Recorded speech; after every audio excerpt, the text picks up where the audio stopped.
Mais aujourd'hui, faites les statistiques de toutes les chaînes qui sont en ligne. Moubenga est le seul qui est au-dessus. Analysez par jour, prenez le nombre de views par jour, prenez ça. Comparez avec toutes les chaînes que vous connaissez, qui parlent de la RDC. Il n'y a aucune chaîne qui atteint la moitié de ce que je fais. Vous pouvez ne pas accepter, ça ne nous dérange pas. Mais vous savez que ici, c'est la direction. Quand nous disons, tout le monde suit. Et ce n'est pas un hasard. Le Seigneur a mis quelque chose qui fait que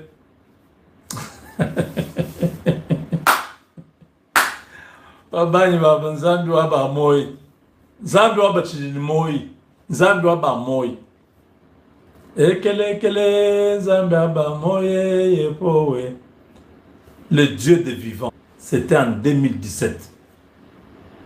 Les vidéos sont encore là. Personne ne pouvait comprendre ce que je disais. Parce que j'étais là. Je vous ai dit depuis 2015 que je suis membre du Parti républicain. Je ne peux pas vous dire beaucoup. Je me limite là.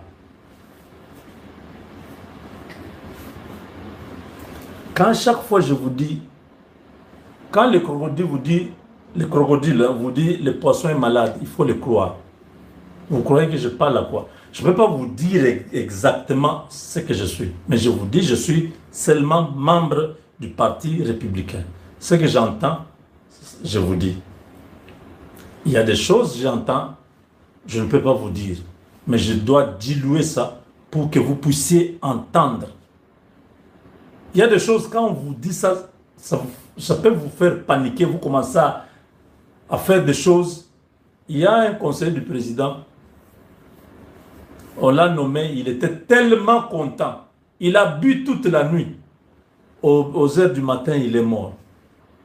Quand je dis là, ceux qui connaissent au Congo là-bas, ceux qui connaissent ce que je dis là, ils connaissent. Il y a des gens qui ne supportent pas la joie. Ils peuvent faire des dégâts, ils peuvent faire des choses. Donc, on a nommé quelqu'un, conseiller du président. Il était tellement dans la joie. Il a bu de whisky, je ne sais pas, 3 ou 4 bouteilles. Pour lui, c'était la joie, c'était exprimer la joie. Il ne savait pas que le whisky allait éteindre son organisme. Aux petites heures du matin, la personne avait rendu l'âme. C'est des choses qui font mal, on ne peut pas citer les noms ici. Mais ça veut dire qu'il y a certaines annonces, certaines informations. Je dois savoir comment diluer ça pour que vous puissiez digérer ça. Si je vous dis tout, je ne sais pas ce qui va se passer. Hein? Il y a des gens qui aiment tellement Félix, quand on va dire certaines choses, il risque de faire n'importe quoi. Ici, je vous dis seulement ce que je viens d'entendre. Trump va partir. Celui qui viendra va partir. C'est celui qui viendra après Trump là, qui va coïncider avec le temps où ce qu'il doit quitter le pouvoir. Ce n'est pas une prophétie. Je viens d'entendre le travail qu'il y a, parce que ces gens-là, les Américains ne font pas, ils réfléchissent aujourd'hui pour les choses qui doivent se faire aujourd'hui. Non. Même Trump, les décisions qu'il est en train de prendre, les executive orders qu'il est en train de prendre, executive orders, ce sont les ordonnances. Je corrige un peu les bills. J'avais dit bills. Bon, c'est exactement ce que je voulais dire. Que tous les executive orders que Trump est en train de prendre aujourd'hui, ça ne s'applique pas sous son mandat, sous son règne, non. Les executive orders qu'il est en train de signer aujourd'hui, quand vous voyez Trump vous montrer comme ça, c'est des choses qu'il est en train de signer pour celui qui viendra après lui. et pour des générations qui viendront après.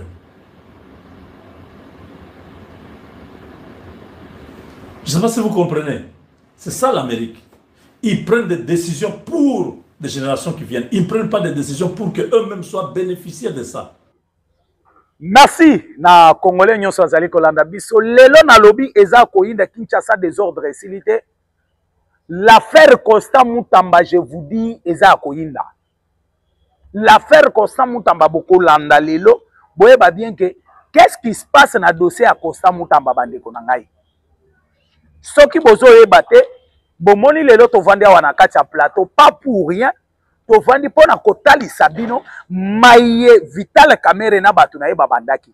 Parce qu'il y a les gens qui accusent Judith Souminois, il y a les gens qui accusent Papa Nabiso Nani, Firme Vonde, il y a les gens qui accusent, on accuse tout le monde dans le dossier à Constant Mutamba.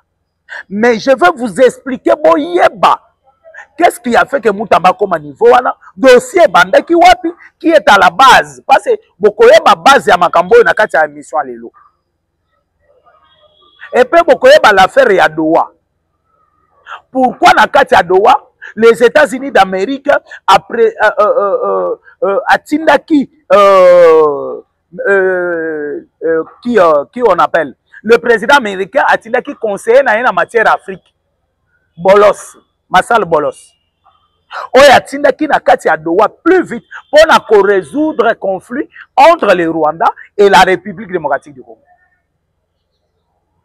Et tout le temps na yebisaka bino que non, comment tokendaka ko signer ba accord de paix? To signer ba accord, c'est le Rwanda qui signe à la place du M23. Et tant que les membres du M23 balobaka baza ba Rwandais. Mais Hollande balobi, c'est fini. C'est fini. Et Félix Antoine Tshisekedi prière na eza exaucé. Yo vandi oche makelele ote kingani akokoma yaya lelote. Les lotés. Félix est encore là. Bisopeto bongama peut-être soki na bambula nini to yebite. Toko solo lango na émission lelo. Tozo solo lango lelo. Pe bokoye bape la République démocratique du Congo. Ni nezali koleka na kati ya mboka na biso. Actualité politique ya mboka na biso eza nini? Je commence d'abord avec le dossier Constant Mutamba. Congolais, na lobby journal lobby. Le tension est partout na Kinshasa. Na ebisaki bino batu bauti bipai na bipai. Batu bauti ba province baye. Ba Congolais ba se mobiliser ba lobby to sangisa mbongo to futela Mutamba. Batika Mutamba. Basa Mutamba bakanga ete. Mutamba. To moni même na ba chef coutumier ko sala ba déclaration sur Constant Mutamba. Bandego, nazoye bisabino ke base ya makambo nyonso ezali.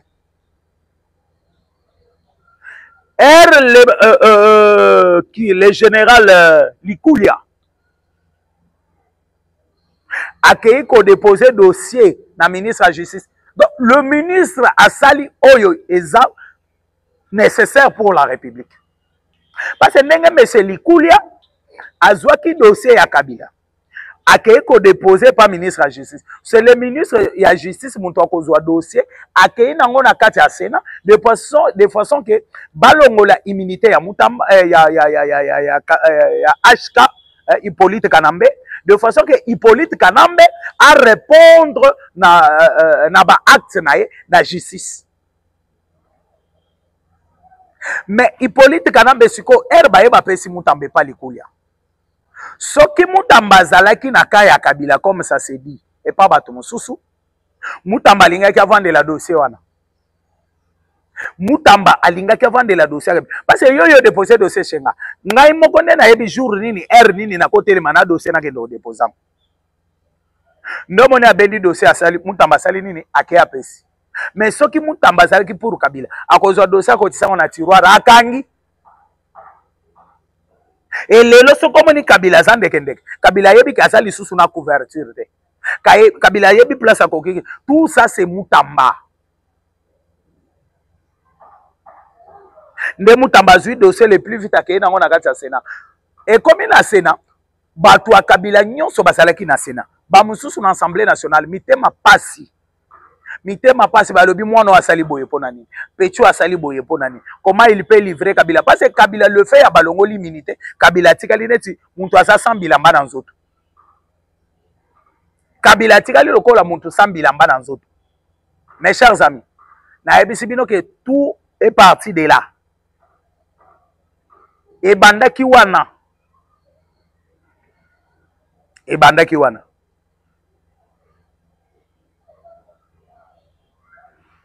Et R bandi wana, la nanga très bien.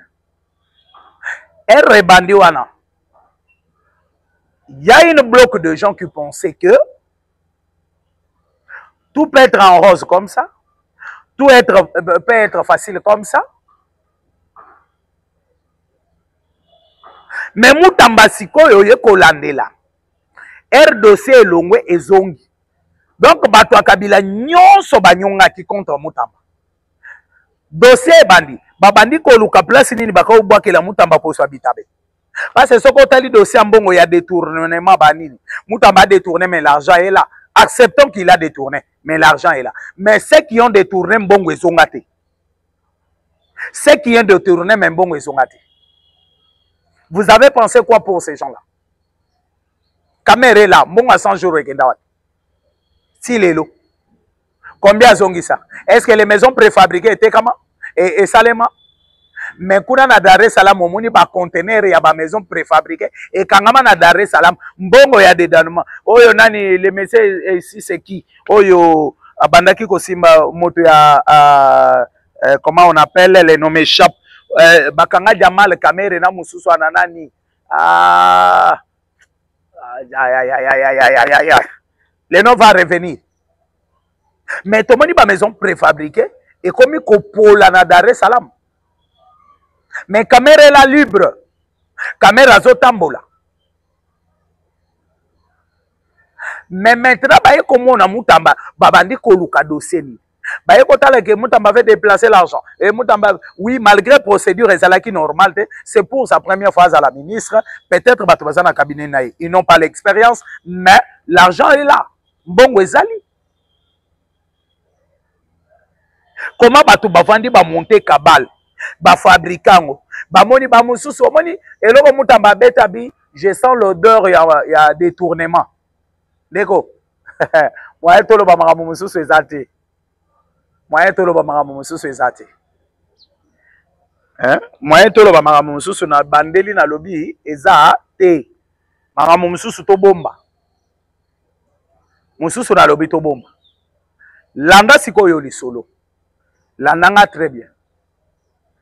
R sikoyo bakomi kosala ba mafia na bangwana.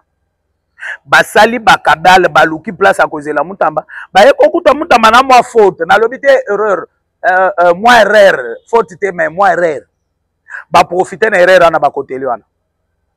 O marché agré agré boye na boye Moutamba boye. Ba meme Moutamba na Assemblée nationale. Il faut tolongola immunité. Tala dossier Moutamba ndenge ba mema kangomba.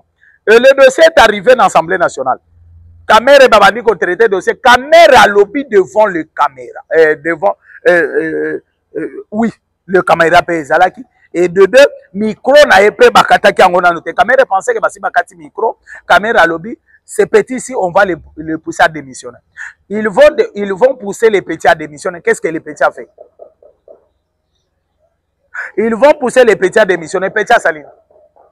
Petit à Ibini. Petit à Ibini. Petit à Salini.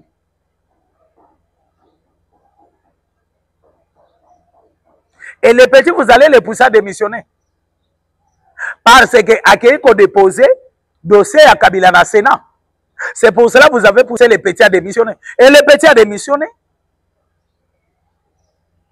Les petits à démissionner. Parce que les Congolais, je vais vous dire pourquoi Facha Kotate. Comme Fachi est en train de chercher que justice n'a pas bonga. Comme Fachi a déclaré qu'il n'a premier mandat na que non, et l'or batu ba aider était pour na ko réussir na makambo mususu eza justice. Ce qu'il est le Fachi a télémi à lobby que non, Mutamba dossier oyo boye na boye boye na boye. Sachez bien que et cause à la arme lourde oyo ba adversaire ya Fachi bakozo. Bakoloba, vous voyez qu'il est en train de vous tromper. Ayebisaki bino ke Mutamba boye nani justice boye na boye. Comment lelo amoni dossier bimisir Mutamba ye aye ko s'interférer pour na koloba ke non bokanga Mutamba te ou bien bosambisa Mutamba te. Moi je le disais aux gens batumusu babanda omona ngamabe. Batumusu bazomona comme si je suis contre Mutamba, mais je savais que les chefs de l'État ne peut pas s'interférer à ça. Mutamba bako condamné et pas individuel. Mais je vous dis que Mutamba kobima. Nazoyebisa bino Mutamba akobima. Mutamba akobima ndenge nini. Je vais vous expliquer avant de continuer l'émission. Eux vont condamner.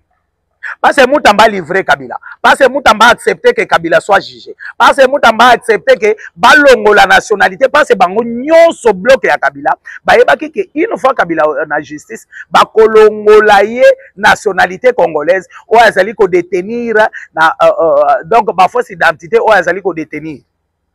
Nandenga kimoyipi, nandenga mafia. Donc a fraudé na kati ya République démocratique du Congo. Batu ya Kabila bayebi yango ke non. Ça va se faire ainsi. Bato ya Kabila bayebi bien que ekosale mabongo. Nomoni bango tout basali bloc bayini Mutamba. Na bawo bazala ba juge, na bawo bazala ba magistrat, na bawo bazala nini. Yango tozo senga na papa Dieu donné Kamuleta. Mais quand ko revoir ba magistrat ebele, bazo sale la mboka te, bazo sale la intérêt na bango, leur propre ventre. Pour na intérêt na bango, ils sont capables de faire n'importe quoi. Bolaike nan.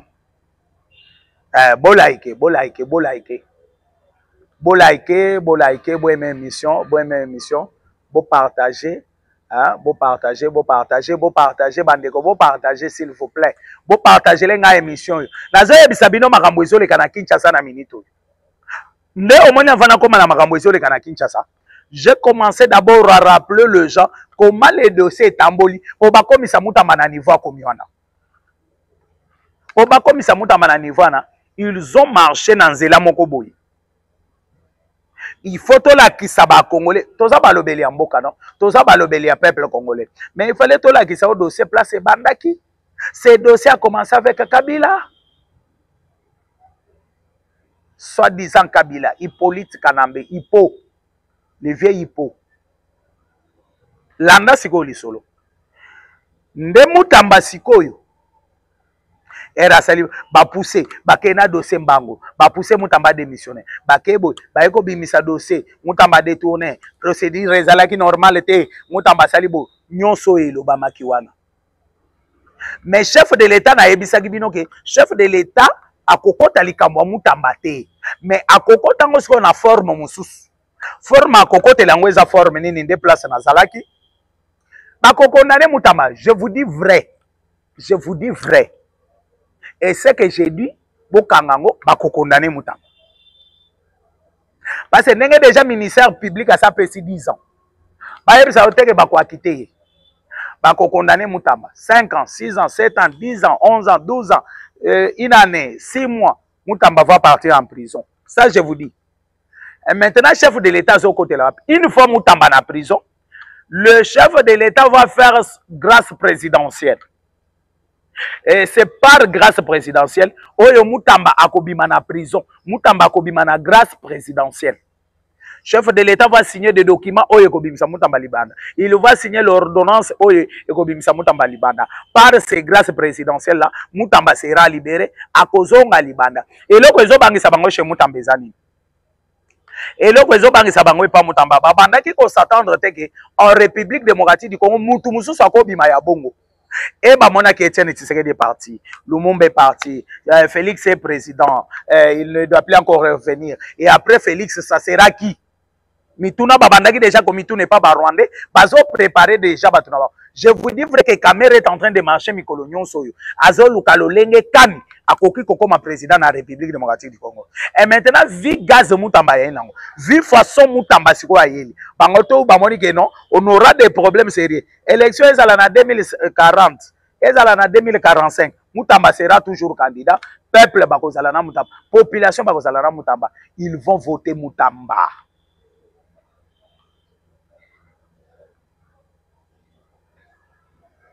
bako voter Moutamba.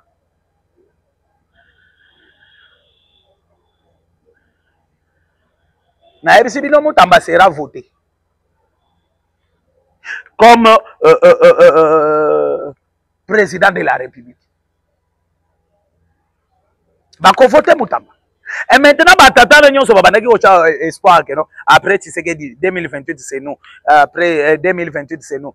Campagne na bango siko basaki na ngonyo so na bamoni ke e cause la bouleverser na présence à Moutamba sur terrain. Il faut arrêter Moutamba, il faut condamner Moutamba à la prison. To comme en 2028 élection ezalate, tu sais que dit maintenant à cause la na candidat potentiel était après biso to ko battre ba candidat na ye, biso to ko zala ba président de la République. C'est ça les plans du Rwanda. Les plans ya ba Rwanda, les plans ya ba membre ya M23. O basali na kati ya mboka na biso.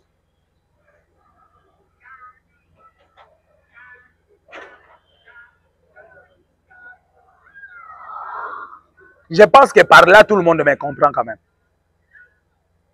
Parce que ce qui est son élu vital caméra ndam. Dossier Moutamba yangoyo, Moutamba zo sama, Moutamba n'a pas fouillé.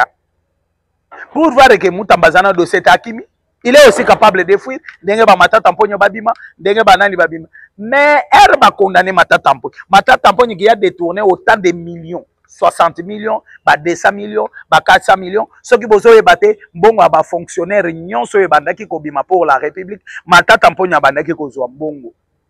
Azo zo mbongo wana, azo komisango yaye. Matata azo zo mbongo wana, mbongo aba fonctionnaire abandaki ko komisango yaye. Matata ya saleli biso système à banque, un vrai système. Parce que ba gens payaient il y a l'armée, il y a soldats, il y a la fonction publique, même chose, il y a la police, même chose. Matata ye kocha système à banque. Bongo nyonso ba soldats, ba kufa, ba policier, ba kufa, ba nini, ba fonctionnaire. Et bandaki ko songa na compte ya matata. Et bandaki songa na caisse à l'état, et zo kende na compte ya matata. Ça c'était connu par tout le monde. Matata ye ko détourner bambongo à l'état. Matata a détourné biloko ebele à l'état congolais. Et na ba détournement nyonso na caméra a tellement baso sambisa matata na cour constitutionnelle. Matata ke premier jour à sambi azongi ke abatami caméra lobby bakolongola immunité à matata te. Et d'ailleurs avant que ndeko samba caméra boyi balongola immunité na ye, mais matata qui a 26 dossiers à détournement. Il y a détournement. Dans tous les 26 dossiers, matata a détourné au moins 13 milliards de dollars dans ces pays. Tout les sommations en bon sont détournées par Matata Pogno, c'est dans des 13 millions de dollars.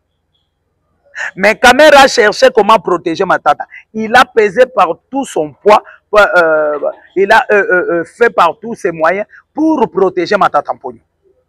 Et jusqu'à ce que Bassali par tous les moyens, Matata P, Akimi Naye, il est parti.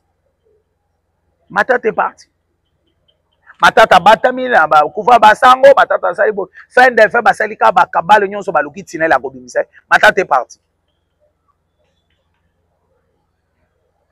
Et Kamere ça, il n'allait pas dire que non.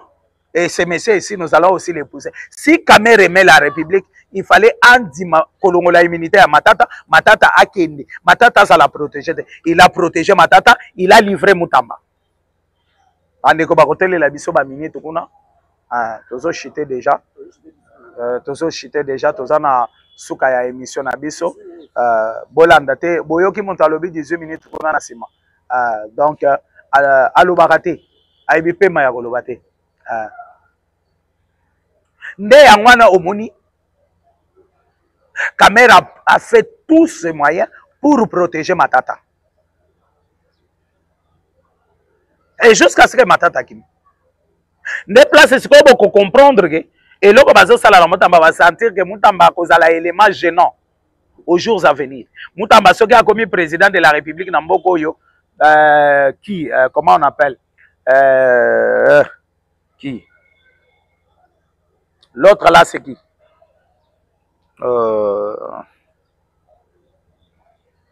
ba caméra banani ba kozala na espace te. Parce que okoki kosala nyonso frauder élection mais peuple peut ba ko juger. Peuple peut ba ko juger. Mes chers amis, nde bozali kolanda, il nous reste encore 9 minutes seulement. 9 minutes seulement. Tozawana, tosengi na technicien na biso azala zinga zinga.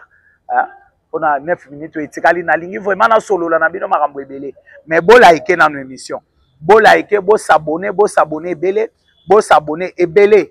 S'il vous plaît, bo s'abonner pour semaine au mobimba. Tokolande la dossier à Mutamba jusqu'à le lundi. Et je vais commencer à vous expliquer point par point. Au moment que na bandi na bilo kwa kala. On a kozongisa ko réfléchir mémoire ya ba Congolais va comprendre bien que eloko bazali ko sala ezaka bal. Parce que ba yebi bien que chef de l'état moyen chama lobesate ba koloba na chef de l'état ozana posa obongisa justice mais comment justice bazo sala musala yozo telemela ba. Il est garant de la nation, il est le magistrat suprême. À quoi agir au moment où Mutamba a déjà condamné. Parce que la minute où Koki Koko tate parce que Mutamba n'est pas encore condamné. Biso toko sepela ba condamné Mutamba chef de l'état bimisae azwa lisusu gaz. Bola nanga sikoyo. Malembe tokende na suka ya émission na biso. Mes chers amis, ndeo ye kolanda. Matata mponyo bakimisi. Caméra boy ko livrer matata mponyo, caméra telemeli dossier matata mponyo, caméra saliboy, caméra saliboy. Na ebisi bino clairement que Costa Mutamba ne sera pas prisonnier lolenge bango bazali ko penser. Costa Mutamba ne sera pas condamné na sens o bango bazolingela wana. Bakoyokisa masoni bango nyonso. Et landa siko na étape tokomi. Elle tokomi na étape oyo bakomi bakondane Mutamba na lobia batu bauti bipai na bipai batu bauti Mbandaka Kisangani Kasai Bandundu Bakongo ya même des chefs coutumiers oyo bauti Bakongo balobi bakotikala kokanga matata nani te tomoni même ba wazalendo balobi soki bakondane Mutamba biso tokofongola front moko biso tokotika couloir na ba banani ya république hein? Les ennemis de la République. Et tout ça pourquoi? Tout ça parce que bayebi bien que la République démocratique du Congo ezala batoyo bakoki côté le malobi après Fachi. Ce qui Mutamba a fragilisé après Fachi, ça sera qui? Point d'interrogation. To ebite ba Congolais bazé ebele mususu akobima. Mais na minute on voit que Mutamba. Na minute mutu to somo neza Mutamba. Batu nyonso na to mona bango kututi. Toyebi bango kututi. Oh Mutamba za mutu akabila. Mutamba, nous on s'en fout de ça. Ce qui Mutamba zalaki mutu akabila koki kokende kotika kabila na Sénat. Alingaki avant de la dossier à Kabila. Alingaki avant de la. Mes chers amis, la nanga très bien. Oto kende maleme na suka. Parce que les dossiers Bukangalose, tout le monde a vérité dans côté. Kabila awa dossier à Kabila ezopela. Tout le monde kamere aboyaki totalement balongo la immunité à Kabila. Makambo eza ebele.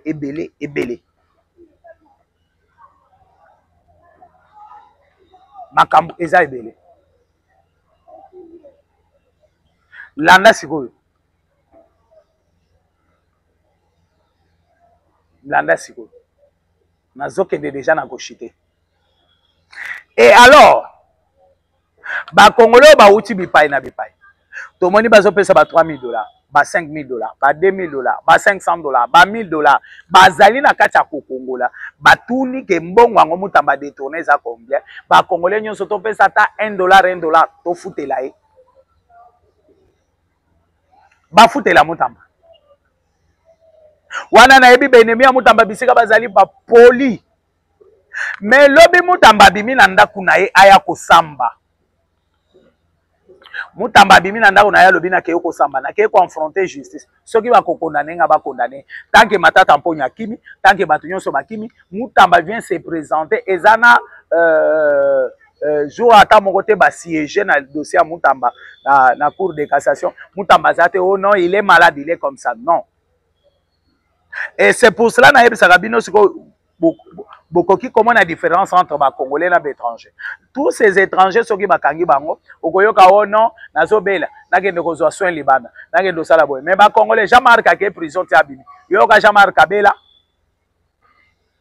Mutamba ke prison ti abimi Mutamba ye wana bazosambisa lelo aye lobi soki balobi procès lisu na 12 heures akoya mais Mutamba era azobima fulu ya population balobi Mutamba cortège ekoki mambango te tokotambola na ye makolo tina cour de cassation tolingi tomona biso nyonso lolenge bazokondane Mutamba tolingi tomona biso nyonso ndenge Mutamba kozala kondane ndenge bakokanga Mutamba chef de l'état ye moko na oyo ayoki makelele ezoleka na Ngaliema na maison communale kuna na Chamukwale bato bazokita bauta mbudi bauta nani DGC bare bazouta nini bamusu bazoleka nzela mai bauti ba pompage banini chef de l'état tuni makelele ba yebise Mutamba chef de l'état alobi petit oyo abisava basambisa ye toyeba ndenge nini tokosala. Donc le chef de l'état alobi akoyeba ndenge nini akosala mais basambisa ye soki bakokandane nde nayebisi bino ke malgré condamnation Mutamba sachez bien que Mutamba akozala libanda d'ailleurs nga nazomona eloko bato bakoki kosagitele place wana likambo akosagite place wana eza te le problème eza ke totika bango bakokisa nini na bango parce que soki bakondane Mutamba te bakoki komonte eloko mosusu namoni bakongole balobi Mutamba azokende prison bakokende otika tina prison bango nyonso bakokota na kati ya prison bango nyonso bakokota na kati ya prison bakovanda na prison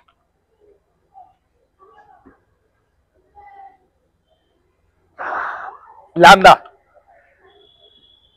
mais kuna na dowa nini eleki visite oyo ezali kosalema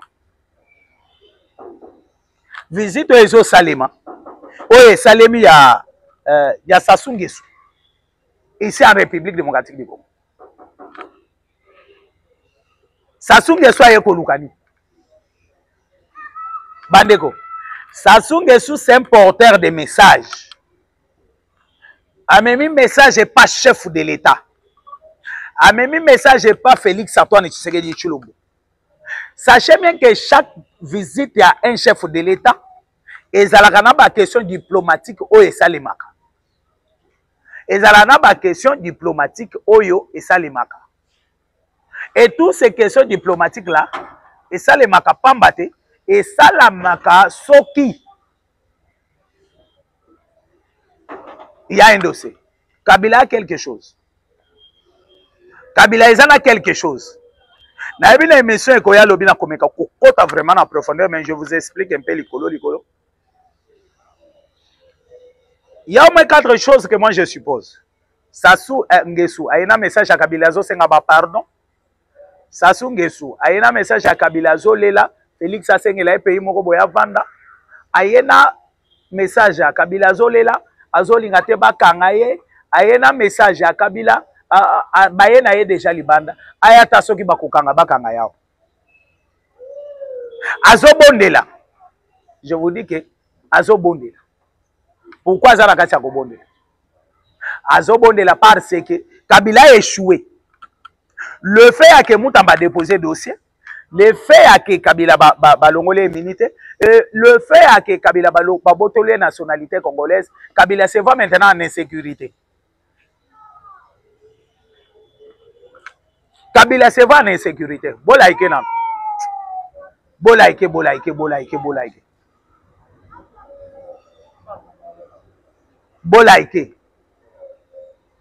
Bolaike, bo aimer mission, bo partager. Bon partager, bon liker, vous allez belé vraiment ya ko aimer émission na bino, vous allez belé ya ko partager émission, vous allez belé vous allez kolanda émission. Et Kabila maintenant c'est pas en insécurité, il faut chercher comment collaborer avec le chef de l'État pour rentrer au Congo ou bien à protéger Ngai, Félix Nabiso pardon protéger Ngai. C'est ce que Kabila est en train de chercher, ça je vous dis. Ça je vous dis. Bande konanga o bozali kolanda nazana suka ya émission. Un technicien côté la biso minute kuna tout ça na suka émission parce que ndenge to komi na suka émission na biso dossier ya Kabila o eza dossier munene ende dossier Mutamba zo kufuela dossier Mutamba zo kufuela eza dossier ya Kabila o Kabila pensait bato Kabila bandaki ko s'attendre na o iso komela Kabila lelo na yebi naza na suka émission bino tout bozali kolanda nga bino tout boyebi na ko expliquer bino makambo ya dowa lobi na ko expliquer bino makambo ya Mutamba oyo ezali koleka na lisusu lobi, na ko expliquer bino makambo ya Denis Sassou Nguesso lobi. Mon numéro plus 243 82 75 76 085 plus 243 82 75 76 085. Benga na numéro wana, s'abonner, partager, commenter pour na lelo nazali ko sukawa. Ciao, bye.